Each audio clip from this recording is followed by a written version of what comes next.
제가 부산에서 지역구가 있는 그렇죠. 부산 지역구네요. 정치인입니다. 그런데 우리 부산일보 지역에서 가장 중요한 그런 일간지인데 부산일보 같은 경우에 시골이라서 전화가 없다. 예. 전화가 없다. 이렇게까지 얘기를 했고 또 시골 사람들은 잘 모른다. 이렇게 시골 사람 예. 부산 청년들한테 시골 사람들은 잘 몰라서 화상 회의를 할 수가 없다는 식으로 발언을 하셨어요. 예. 그래서 정말 이거 부산 시민으로서 이분들은 부산은 항상 누가 나와도 공천이 되고 뭐 공천만 되면 당선된다고 생각해서 이렇게 무시해도 어차피 찍어준다고 생각하고 이렇게 막 하나 이런 생각도 들었고 결국은 이제 윤석열 후보가 뭐 하루 전에 국민들 앞에서 쇄신하겠다라고 해놓고는 다시 2030 이런 회의에서도 태도나 자질이 전혀 변하지 않은 걸 보여주고 여기에 대한 해명도 정말 가관이죠. 그래서 이런 모습을 계속 보여주고 지금 이준석 대표도 사퇴하고 이러면서 무슨 2030한테 표를 얻겠다고 정말 안타까운 마음입니다. 그리고 부산 시민들한테 사과하십시오. 네, 제가 사과할 자격이 된다고 하면 사과를 하겠습니다. YTN 라디오 이동현 뉴스 정면승부 3부 시작합니다. 쇼미더 정치 시간입니다. 최재현 더불어민주당 선대위 대변인 김재섭 전 국민의힘 비대위원 나왔습니다. 어서 오십시오. 네, 안녕하세요. 반갑습니다.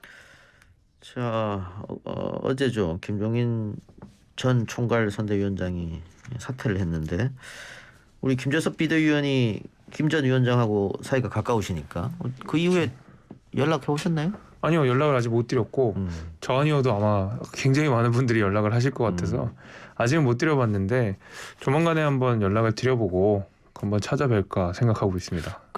엊그제 밤부터 이런 이야기가 언론을 통해서 흘러나왔잖아요. 네네, 그렇죠. 그 모양을 보고 김 비대위원 어떻게 생각하셨어요?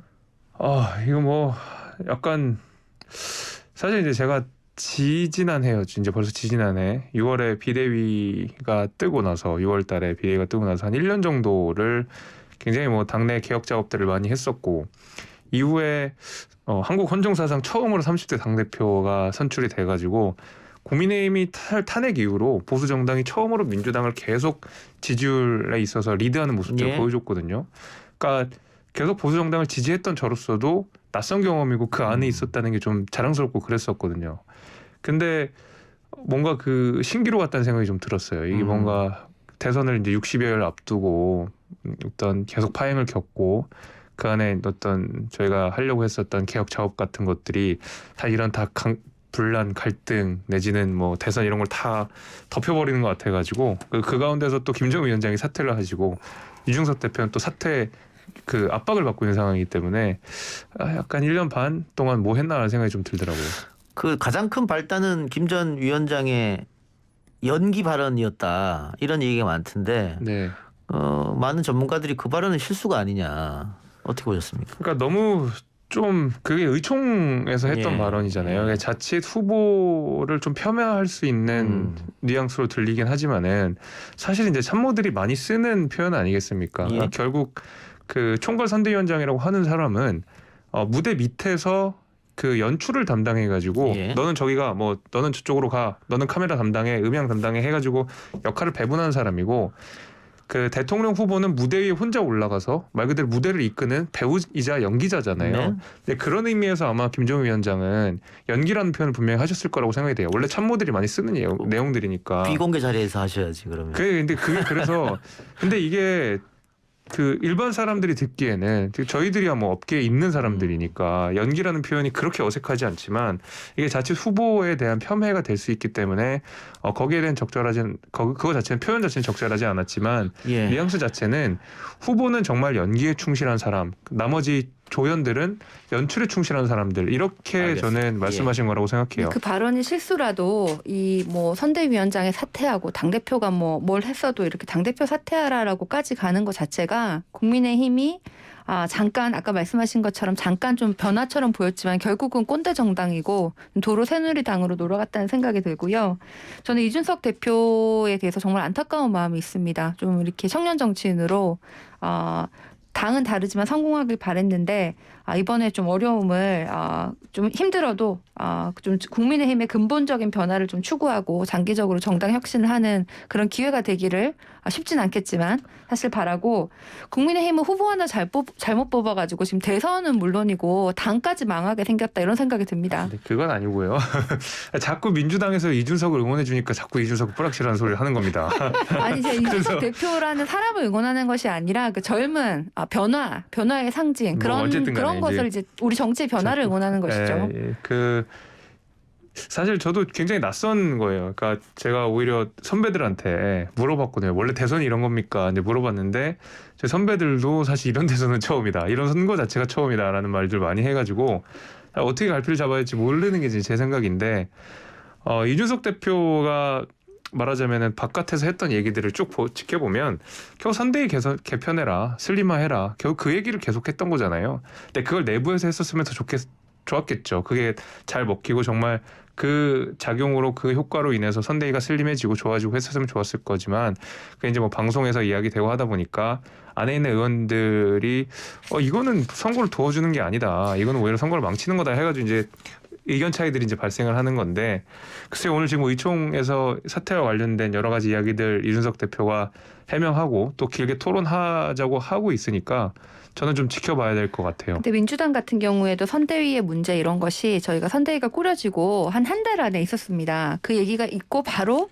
많은 국회의원들이 스스로 사퇴를 하시고 자리를 비웠죠. 그래서 실제로 선대위가 슬림화해졌는데 이거는 뭐 당대표가 그 얘기를 했다는 것이 중요한 것이 아니라 그 얘기 이후에 왜 변화가 없었냐. 그게 더 중요한 것 같고 아니 윤석열 후보는 사실 우리도 지역구에서 출마를 해봤지만 후보자가 되면은 이렇게 자세를 낮추는 게 기본인 것 같아요. 그래서 한 사람이라도 더 안고 가고 나랑 뜻이 안 맞아도 내가 숙이고 나를 도와달라고 해야 되는데 본인이 후보인데 다 온 사람들 이렇게 밀어내고 있으니까 무슨 선거가 되겠습니까? 그래서 뭐 지켜보는 뭐 당으로서도 좀 안타까운 생각이 듭니다. 예, 우리 지금 댓글에 오늘은 김재섭 이야기를 좀 많이 들읍시다. 이런 댓글이 많이 있는데 지금 이야기 하기 어려울 때 하세요. 평상시에도 많이 좀 주시지. 네, 그 이준석 대표가 의총 나와서 네. 연습 문제 표현이 불편했다면 사과하겠다. 네. 명령 안 나면 복귀하겠다 이런 얘기를 했다고 하는데 네.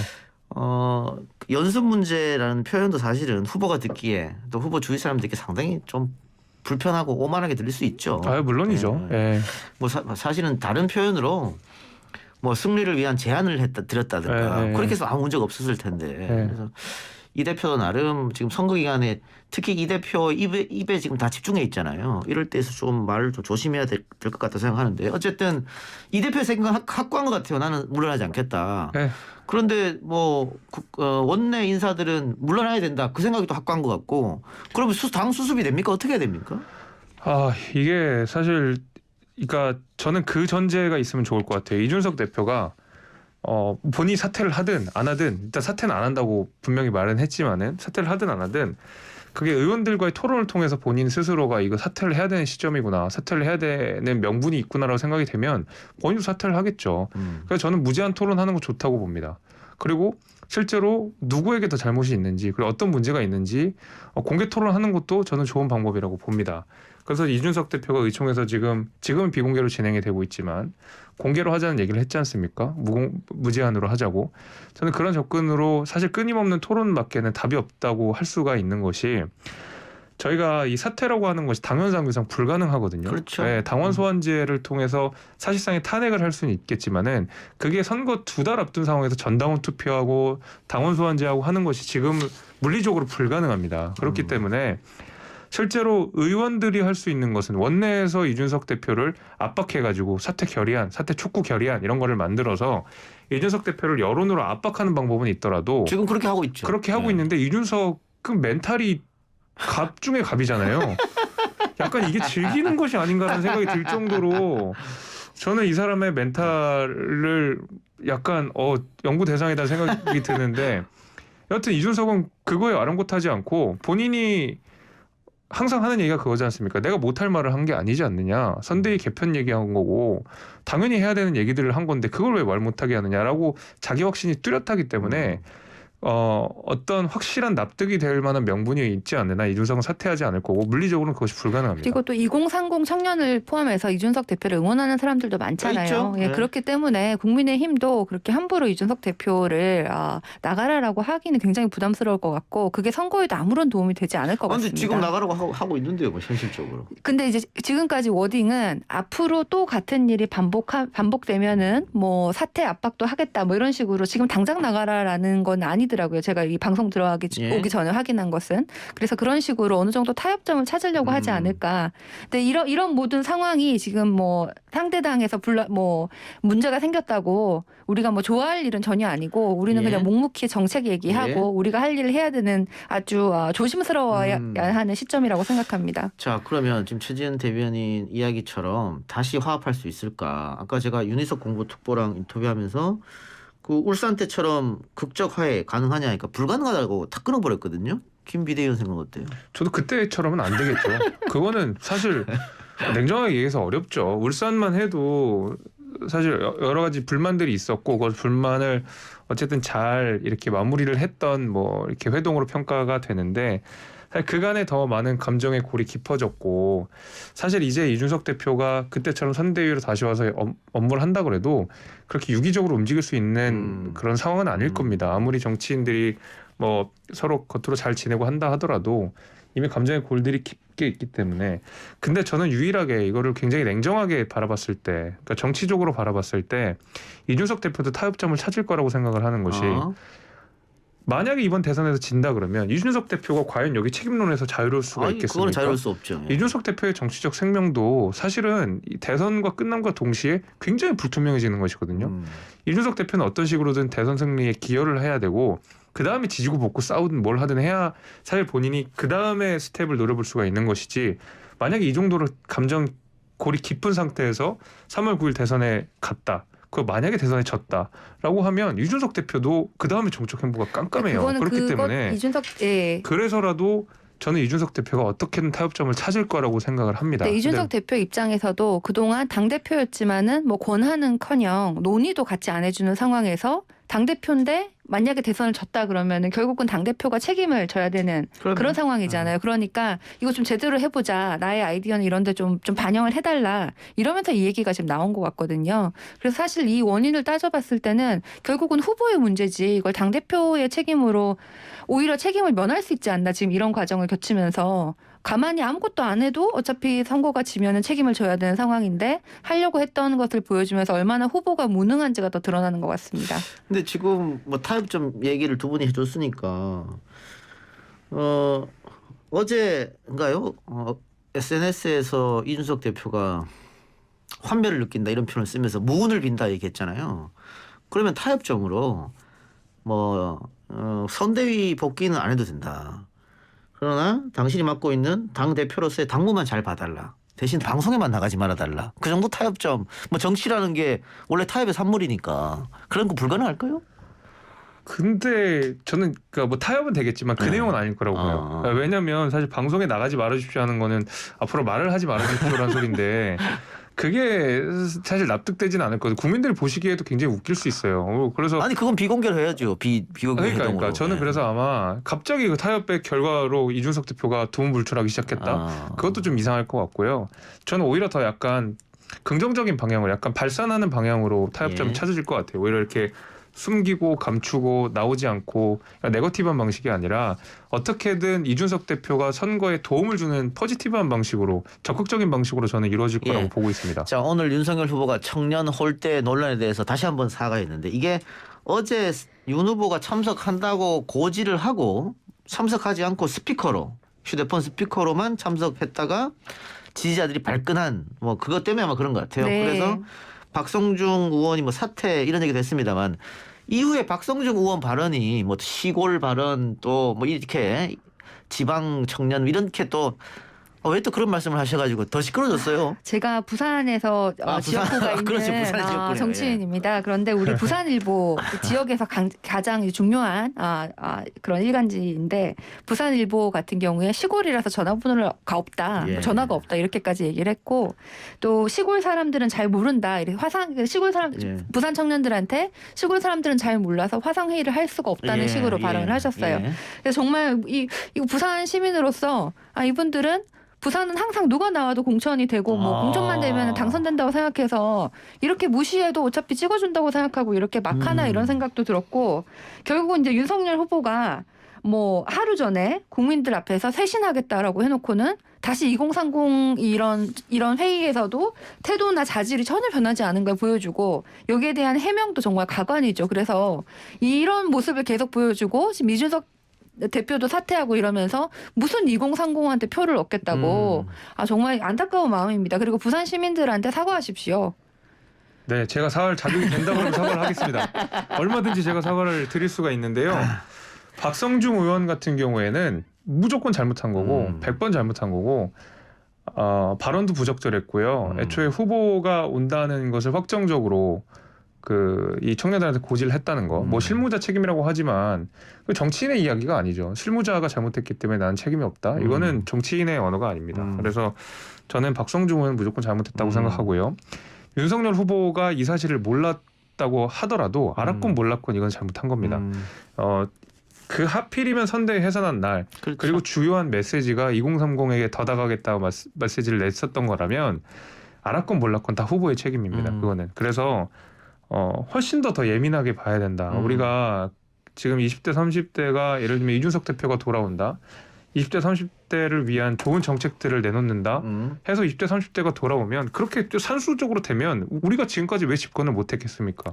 훨씬 더 진정성 있게 다가가야 되거든요. 제가 김재섭 위원장님의 그 진정성은 믿는데요. 우리 부산의 18개 지역구 중에 15지역구가 국민의힘 국회의원입니다. 그분들은 어떻게 이 상황에서 이런 방구도 안 하는지 그분들이야말로 뭐 국민의힘의 잘못된 부분을 좀 부산 시민들에게 사과를 해야 된다고 생각합니다.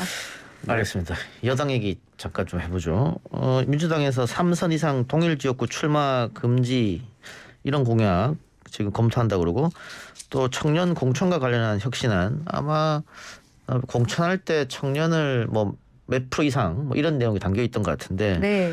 먼저 3선 이상 동일 지역구 출마 금지 그 정치 개혁 공약으로 여러 번 언급이 됐긴 했습니다만 당장 민주당만 해도 한 40여 명 여기 대상자거든요. 네, 약 25% 정도의 국회의원들이 해당이 되죠. 그분들이 절대 용납하지 않을 것 같은데. 그래서 아직까지 이게 결정은 안 됐고 네. 혁신위에서 지금 뛰어났지만 네. 어떻게 이제 동의되고 당 내에서 또 여러 가지 내부 갈등이 있을 수가 있죠. 그래서 지금 아직까지 우리가 이거를 반드시 한다라고 결정된 건 사실 아닙니다. 그럼에도 불구하고 이런 것을 지금 선거 와중에 당내 내부 분란에도 불구하고 이렇게 얘기를 하는 것은 이재명 후보가 민주당의 혁신에 대한 의지가 강하기 때문에 네. 우리가 좀 힘을 받고 할 수 있는 것이고요.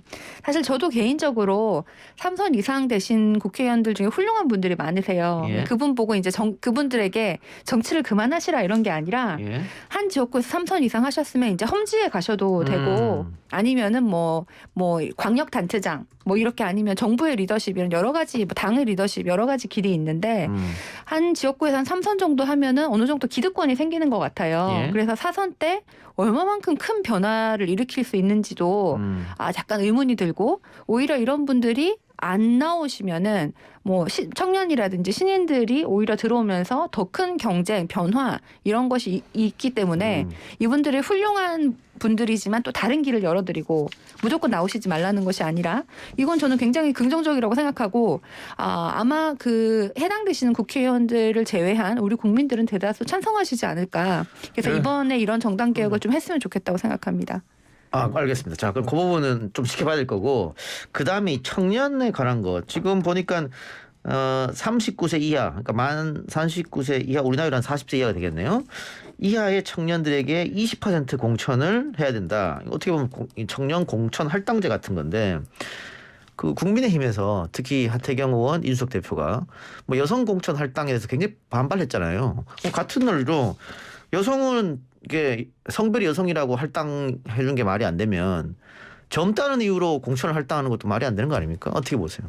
저는 조금 다르게 봐요. 네. 저는 좀 본인이 다르게 봐요. 청년이어서 아니요, 저는 물론 사실 지금 39세가 거의 그러니까 30대 중반이 넘어가는 와중에 청년의 이름을 불리는 것 자체가 굉장히 부끄러운 일이죠. 저희는 청년 기본법에도 해당하지 않는 사람들인데 정치권에서 보면 청년이지만 민주당은 뭐 만 45세까지 청년으로 불리던데. 최근에 40으로 바꾸는 걸로 바꿨어요? 동의를 했습니다. 아, 예. 저희도- 이번 지방선거 말고 다음 예, 그 총선 때부터요. 근데 물론 뭐 어떤 퍼센테이지를 정해서 딱 줘야 된다 이런 거보다는 사실 지금 저희 당원 당규에 청년 그 비중을 뭐 몇 퍼센트 이상으로 한다가 당원 당규에 정해져 있어요. 근데 뭐 그래요? 지켜지지 않았을 뿐이지. 그동안도 여성 얼만큼 한다, 뭐 청년 얼만큼 한다 이런 얘기들을 많이 했는데 저는 적어도 이제 청년과 관련돼서는 좀 역할이 있다고 생각이 돼요. 물론 여성도 우리가 이건 법에 정해놨잖아요. 이거 당원 당규가 아니라 여성 무조건 비례대표 1번으로 가게 돼 있고 이거는 뭐 법으로 정해진 부분이니까 더 왈가왈부할 것이 없는 것이고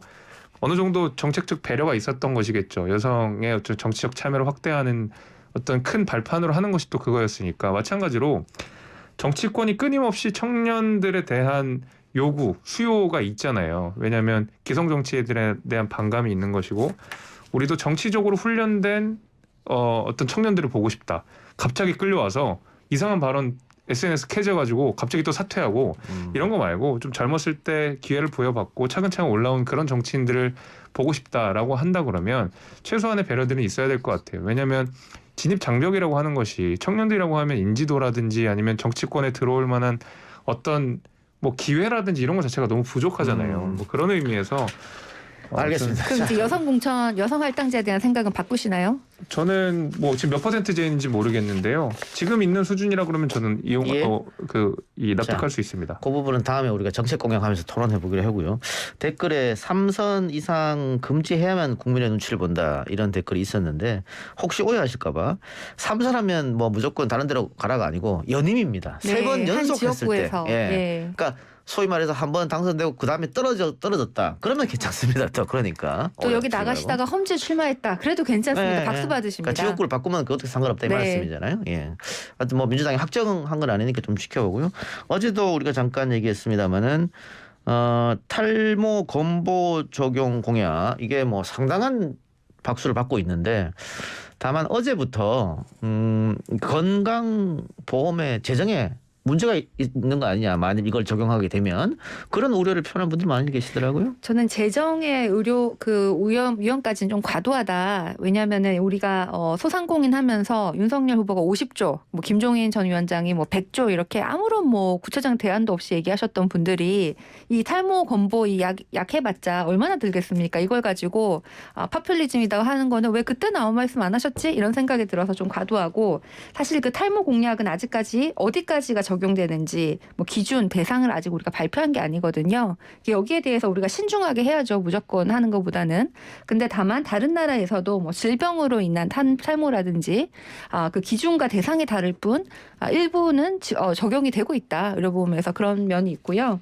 그리고 이 탈모에 대해서 이게 뭐 포퓰리즘이다라고 하실 수도 있는데 그 삶의 질이나 우리가 생각하는 게 계속 바뀌고 있잖아요. 그래서 결국은 전 국민을 대상으로 하는 건강보험에 국민들이 유권자들이 원하시는 것을 반영하려고 노력하는 것이 정치인과 그 공약을 만드는 자세라고 생각을 하고 뭐 무조건 포퓰리즘이다라고 할 것이 아니라 그럼 좀 구체적으로 건강보험의 재정을 어떻게 개혁할 건지 이런 논의는 해야 된다고 생각해요. 근데 지금 제가 보니까 국민의힘 전현직 의원들 대변인들 대부분이 이거 찬성하고 있더라고요. 네. 그러니까 홍준표, 나경원 다 찬성이었거든요. 그러니까 오히려 시민단체나 언론계에서 반대 목소리는 없지 국민의힘에서는 여기에 대해서는 크게 반대하지 않는 것 같은데요. 왜냐면 이건 표가 되거든요. 뭐 냉정하게 얘기해서 그렇죠. 뭐 이게. 그럼 먼저 선점을 하셨어야죠. 그러니까 이제 털퓰리즘이라고 하는 건데 뭐 모퓰리즘이니 이제 이런 얘기들을 하는 건데 표가 된다는 얘기는 한편으로는 정치인이 이걸 반대하기가 또 어렵다는 얘기거든요. 근데 뭐 저는 반대합니다. 일단 머리가 숱이 많아요. 볼일이 많아서 물론 뭐 저는 좀 풍성하긴 한데요. 뭐 그것도 있겠죠. 그것도 있는데 사실 그것보다 더 중요한 것은 그 아까 말씀하신 50조, 100조 저희 그 왜 대안이 없겠어요. 저희가 말씀드린 대로 그때 저희가 기금 마련해가지고 주겠다고 이제 말씀드렸었잖아요. 그래서 대안 분명히 김재섭 있는 것이고. 위원장님의 아니요, 김종인 위원장님이 그 당시에 말씀하셨었어요. 그래서 그게 분명히 대안이 있는 것이고 그거는 또 건강보험 재정이랑은 또 다른 내용이잖아요. 애초에 다른 내용이기 예. 때문에 다른 데서 돈 많이 쓴다고 그 건강보험 재정 건정성이 갑자기 좋아지고 그런 거 아니거든요. 건강보험은 건강보험대로 우리가 따로 놓고 판단을 했을 때 삶의 질 말씀하셨는데 삶의 질 좋죠. 누구에게나 삶의 질을 올릴 수 있는 건강보험 제도가 마련돼진다면 너무너무 좋겠지만 그 삶의 질 때문에 누군가는 생명을 포기해야 되는 상황이 생기기 때문에 그래요. 예. 예를 들면 우리가 계속 얘기하는 것이 문재인 케어가 들어오면서 MRI라든지 상급병원이라든지 이런 것들 하면서 2급 항암제를 알겠습니다. 받아야 되는 사람들이 건강보험 혜택을 못 받았다. 일의 선호가 있고 중요성이 있으니까 그 그럼요. 말씀하는 게 맞는 것 같습니다. 오늘 두 말씀 여기까지 만나죠. 여기까지 하겠습니다. 지금까지 최지은 대변인, 김재섭 전 비대위원과 함께했습니다. 고맙습니다. 감사합니다. 고맙습니다.